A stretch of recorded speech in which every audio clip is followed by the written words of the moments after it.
Welcome to Mumbition, the podcast for business-owning women by Mums & Co, where we share inspiring stories of Australian mums in business. I'm Kerry Kwan, the co-founder of Mums & Co, and I will be joined each week by our community manager, Lucy Kippist. Together, we'll discuss how our guests harmonise their ambition, livelihood and well-being. Let's get into the inspiring stories now. In the spirit of reconciliation, Mums & Co acknowledges the traditional custodians of country throughout Australia and their connections to land, sea and community. We pay our respect to elders, past and present, and extend that respect to all Aboriginal and Torres Strait Islander peoples today.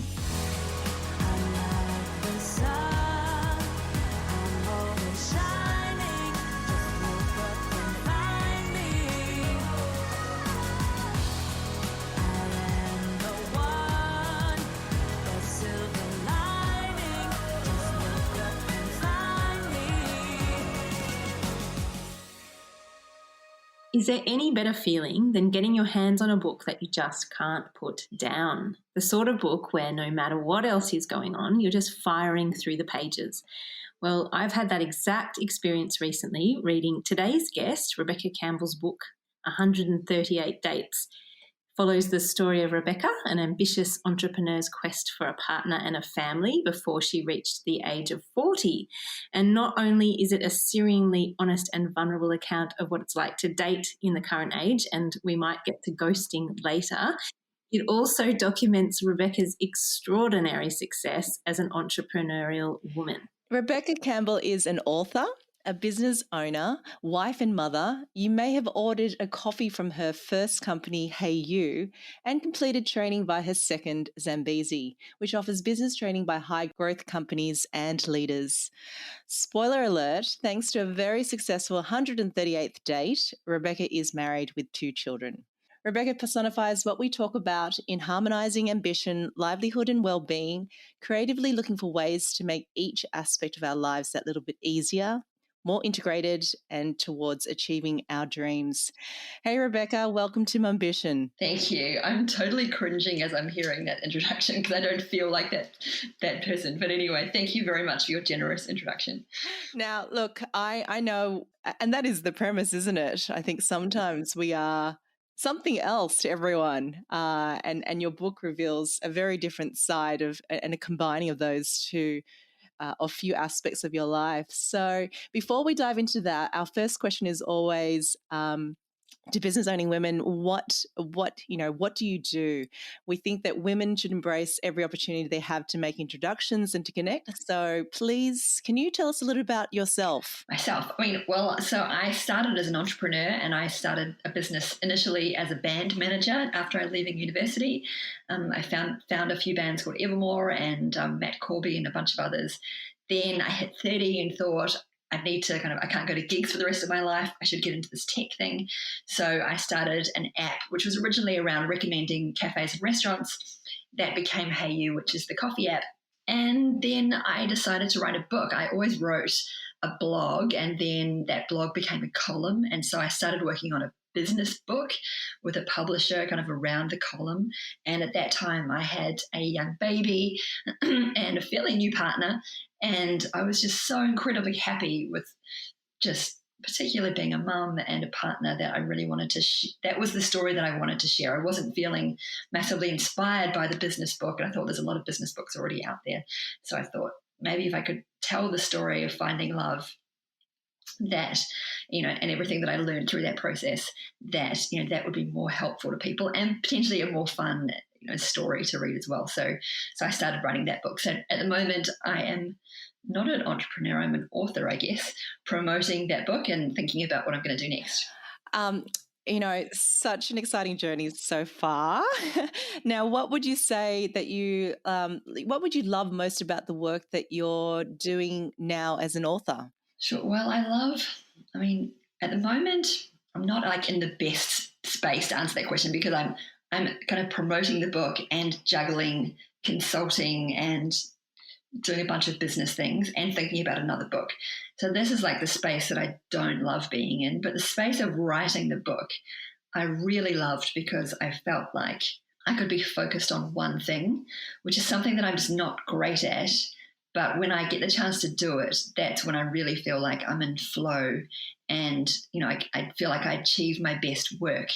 I did feel like this great sense of achievement at the end of every day of writing that book. Like I'd done 1,000 words, and I'll be like, there's something there that I've done that I feel proud of. And I also loved that I was at home a lot more. I was doing something that I thought I was quite good at, as opposed to lots of other things that I was doing in my businesses, which involved a lot of things that I didn't feel like I was that good at. So it was like finding that thing I felt like I was good at, I could focus on, and being at home for my kids and being able to pick them up. One of them's just started school, but they were both at preschool when I was writing the book. So just picking them up at 3:00 and taking them to the park and that kind of thing was just amazing. So I'm really hoping to get back into that space later this year. Oh, that's amazing. And working on your own terms, that does have a really healthy attraction to it. And on one, I really like working on one thing, that as opposed to like trying to juggle so many things. That's actually a great segue to the next question I had for you, Rebekah, because it's so interesting to hear you say about the struggle with being able to focus on one thing, particularly given, your background. And so much has happened since, to tie it back into the book, you've met your date number 138, and you've obviously created a family, you founded a second startup, you've written a book, and now you're planning the next one. This is what we call Mumbition in action, and it's incredibly impressive. But I'm just wondering, what is it that you've had to stop doing, as well as obviously dropping things to focus on one task, to make all of these things work for you? Sure. Well, like I said, I'm very bad at stopping. So my natural state is to be doing a bunch of different things and kind of not particularly well, I don't think, at any of them.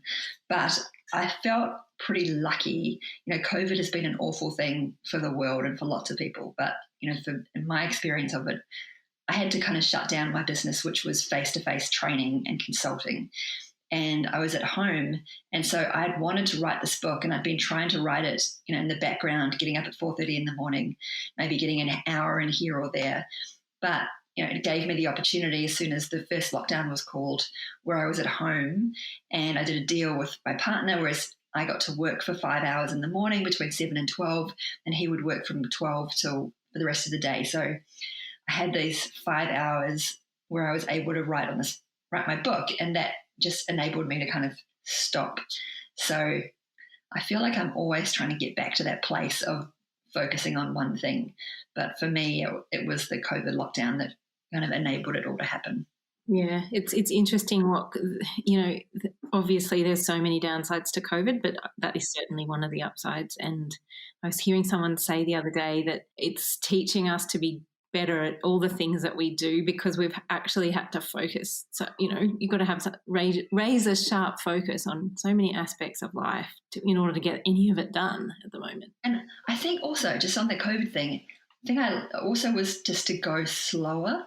I realized that even the afternoons that I had with my kids, I felt like I should be productive all the time. And, it's like an addiction. I felt like in my brain, I felt like I should be on my phone. I should be sending these emails out or something, but I couldn't because I had this, at that stage, it was like a 1 and a 3-year-old running around. I had to be with them. And so it was really hard at the beginning to have that many hours where I wasn't able to be productive.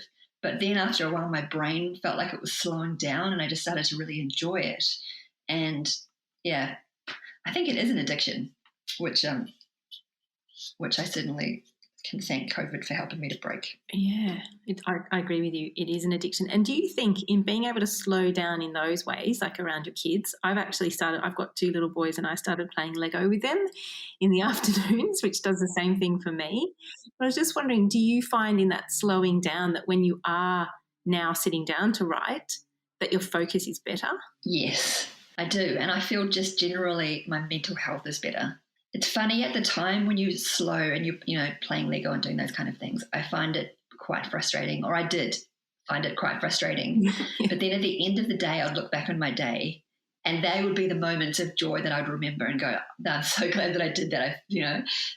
So like I felt like my brain at the end of the day was kind of well ahead of where the actual present brain was, but after a while it seemed to change, and it did make a difference when I was sitting down to do other things, that everything was just slower and more focused, and it didn't feel like I should be checking Facebook or the news sites, and at the same time as trying to write, I would just be able to be a bit slower in my head and focus on one thing.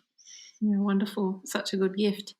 So, in the book, you've documented this, aside from a wonderful love story and dating trajectory, about, creating your first startup and getting that up. I wondered what you have found to be the best transferable skills from, that startup entrepreneurial mindset to motherhood. Sure. When I do think that, it's a good question. I've thought about this a bit, actually. It's probably two things. One is this: when you're running your own business, or you're the kind of leader of the business, there's this sense of being a kind of backstop for everything. So you are ultimately responsible for everything. And I think that creates this ability to juggle, which is kind of opposite to what we were just talking about, but this ability to kind of know all of the potential risks and the things that are coming up and that you're going to have to think about. And I do think that I feel like that same skill I'm using all the time with the kids, particularly now. I've got one who's just started school and one who's in preschool, but who's picking them up when, and what are we having for dinner, and we want to do this on Friday, and who's organised, all that stuff is really the same kind of skills of, whereas, my husband Rod is probably not. He's very organised, but he's not the backstop, like I'm the backstop. And I think that I will ultimately be the person that's responsible. And I think that is, a role that, I don't know, I naturally kind of take on. I think I've learned things that I'm not good at. And I think things that I knew I was not good at in business, or suspected I was not good at, have been made very obvious by having children. I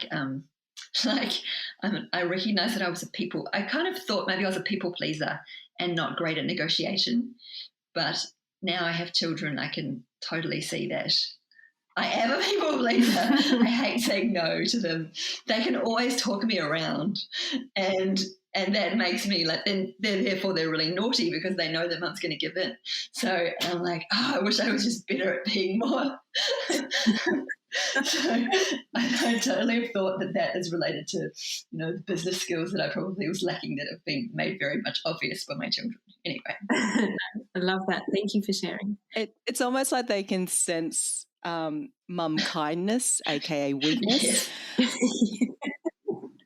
Or could we look at it this way, that we've taught them excellent negotiation skills? Either or. Yes. They think there's always a way, which is probably a good thing to have, in life, but it's not easy to manage. I think we've always, when you said how you're able to spot problems, or you're able to anticipate and then, have a solution mindset.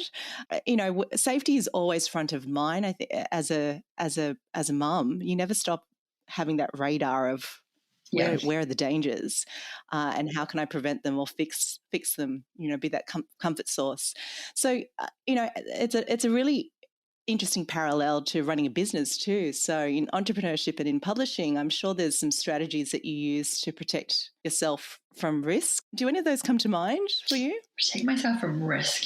I think I have become better at limiting risk. I probably took too many risks early on in my career. I had an idea, particularly in tech, and I raised a reasonably large amount of money at the beginning and made lots of mistakes. I definitely learned a lot through that. And then my next company became more risk adverse. And I think also becoming a mum, that did change my risk appetite in business, in terms of I didn't want to put myself in the position of being responsible for heaps of other people's money again. I wanted to kind of build something that I knew was going to work from the beginning. So I was a lot more, I built something and then tested it and then got real customers and really ensured that the foundations of my business were working before trying to expand it in any way. And I think that is just, it's probably just growing up and also taking on more responsibility as a parent and as a provider, and that, you can't have this necessarily the same level of risk as when you're younger, and then learning as well. Yeah, and that's I think a very normal and a right approach to it, because you do have responsibilities to your family and other people, in a very real way. So your approach is going to change. I think it's this life-changing event. Hey, one other thing I think on risk is I also recognized, and I love the business that I created in Hey You. And I also felt as I got towards the end of my time there that, although I'd spent 7 years building it and I was super proud of it, it wasn't my life's work. And so I thought, because I had a young baby at that time when I was thinking about leaving the business. So the risk, I thought going into my next business, whatever I do next, has to be something that I really am passionate about and is from my heart. And it's something that I know I'll be able to stick at. So that's another risk that you might not think about, I guess in terms of starting a business. You can think of an idea that can get customers and you could make some money out of doing, but a business is going to takes over your life. And I recognized that through doing one business, that whatever I did next had to be something I was willing to give my life to, that it was the right thing. Thanks for sharing that perspective. It's a really important one for our many business owning mums. Now, we certainly wouldn't exist. Mums & Co wouldn't exist without the support of our co. This is our partners, our friends, our family, our clients. Could you tell us about your co and how they support you? And has this network actually changed since you've become a mum? Yes, I think so. When I wasn't a mum, there was a very short period of time where I had a partner and wasn't a mum. So because we became pregnant 6 months after we met, but so I had probably deeper friendships before I became a mum, and it was just girlfriends that I would spend a lot more time with. And then when you find a partner and you have children, you have a lot less time for those friendships. I think now I have more, a greater number of friendships, mainly as a result of the community that you get through preschool and school.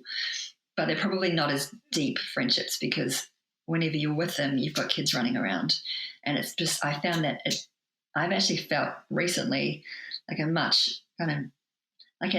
real need for those kind of deeper conversations with women that I just don't have as much anymore since I've had children. And I don't have a solution for it yet, other than it's something that I'm committed to working on. So that's just, I guess that's how it's changed. In terms of how it's supported me, I built this great network of people that have supported me in my career. There's a handful of mentors, kind of two in particular, that have supported me through my entire career and continue to support me through the book and whatever it is that I'm going to do next. So definitely, and I call on those people for advice. Sometimes they've invested money. In terms of friendships, there's become more friendships that haven't been as deep. And in terms of business relationships, there was probably a greater number of business relationships earlier on in my career. Now I've really narrowed it down to a much smaller number of deep relationships that I've had for a very long time that I feel like I could call on for anything. I love what you just said then, Rebekah, about in becoming a mum, you've found this need for deeper conversations with women. And certainly I totally understand that from the perspective of having the age children that you have as well, because that's a really difficult age to have any kind of actually finish a conversation, for one, when you're in the company of other women. I think that's a really wonderful thing to highlight there, that is a real need. Making introductions to other women is, a hugely innate part of what Mums & Co does from a business perspective and also from a motherhood perspective. If there was anything that you could ask for right now in terms of your business or perhaps your life that we could help within our community, what do you think that would be? In terms of business, really, I guess I'm very passionate about the book. I would love people to check out the book and if they like it, to tell their friends about it, because it's a story that just means so much to me. I've invested a massive amount in writing it, but it's just, I feel like it's my kind of the contribution I could make to the world. So I would love people to share the book. I don't know. I really need a holiday right now. That's probably what I need more than anything. It's been a big year finishing and getting the book out and now trying to juggle a bunch of things again. So I'm just at a point where I'm trying to think about resetting, having a break, moving on to the next book, and getting back to focusing again. So good.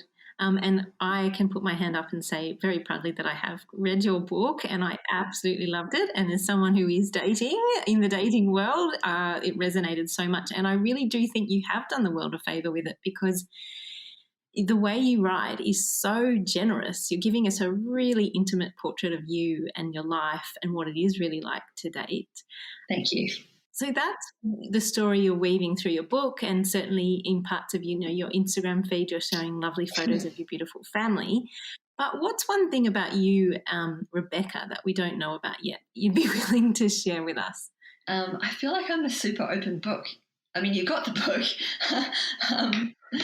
I guess, the one thing would be that, going back to the introduction at the beginning, this is the kind of point that I want to make, because I always read other women's bios, or I go to conferences where they're speaking and I like, oh my goodness, she's done all these things. And you just think, I could never be like that, or she must have it all together, and it makes me feel worse about myself. Whereas it's just that it's not like that at all. I feel totally untogether almost all of the time, and I'm still working everything out. I mean, at the moment, I'm feeling very unfocused and trying to think about how to reset, and trying to figure out how to focus again. And I guess the thing is just that I would want people to know that they might not know, is that the actual reality is nothing like the bio for me, and I don't think it is for anyone. I think that we're all the same and we all struggle, and that's beautiful. Thank you. It's such an important message. It doesn't. I really don't feel like it undermines how capable you are. There's just layers, and there are times we will show up and do whatever needs doing, but then it's there are other parts to ourselves. So great message, and thank you for sharing that. If you had to pick a shape, we actually have this. If you can visualize perhaps even a triangle for us, how would you describe harmonizing your ambition, your livelihood, and your well-being? In a shape. I mean, I feel like I'm always striving forward. I feel like and this is something again that I'm trying to stop doing to some extent. Like, I'm always kind of striving to the next thing, and I think to some extent that can be helpful, and that it pushes you to kind of. It's like almost like a scramble. I'm constantly feeling like I'm not going to get there, and therefore I'll work really, really hard to get there. But at the same time, not enjoy the process as much. So I think the metaphor would be kind of like a person trying to strive forward, but then I'm trying to kind of pull myself back and just enjoy each moment and slow down and focus. I'm visualizing like a Tabata type. I'm sorry, I can't give you a slate. I see this kind of statue type person, I'm sorry. No apologies needed. That shape is your shape, and I'm very happy for you to own it. So in the spirit of women supporting women, who are some of the Mumbitious that you would like to say hello to? Sure. So I had one idea. So I've just run some events for the City of Sydney, and there's one woman who I met who has a lovely business that I wanted to call out, called Laura Brading. Her business is called Well Read, and it's a subscription business for books. So she used to work in publishing, and she chooses with some curators, creates a subscription books where you get sent books every month to read, and they read it as this giant book club. It's called wellread.com.au, and I think it's a really cool little business. And she's a great entrepreneur and a mum. Definitely going to be checking that one out. Rebekah, thank you so much for joining us on the podcast today and sharing everything that you have. And thank you for your company. We hope you've enjoyed today's podcast. And if you'd like to follow Rebekah, you can find her on Instagram at Rebekah Campbell Writer. If you haven't already, please come and join our Mumbitious supportive movement of thousands of Australian business owning women just like you at mumsandco.com.au. What was your favourite chapter in the book to write? So my favourite chapter of the book would be the chapter where I met Rod, who is now my partner and the father of my children. And it's my favourite chapter because it's the moment in the book where everything comes together. So there's a whole lot of, and I chose to write this book in this kind of unreliable narrator style. So you kind of see real thoughts as I had them at the time, which were very flawed. And there's a huge amount of personal growth that happens throughout the book. So, early on, I'm second guessing what men want on these dates and trying to change myself. And then, I learned, there's lots of like note taking and learnings. And then when I finally do meet the man who became my husband, it all comes together, and I am at a point where I can just be myself and he's himself, and we have this very lovely, authentic conversation, and it's obvious straight away that this is the one. So it was a really happy moment. I cried many times as I was writing that chapter, and it's still my favourite chapter in the book.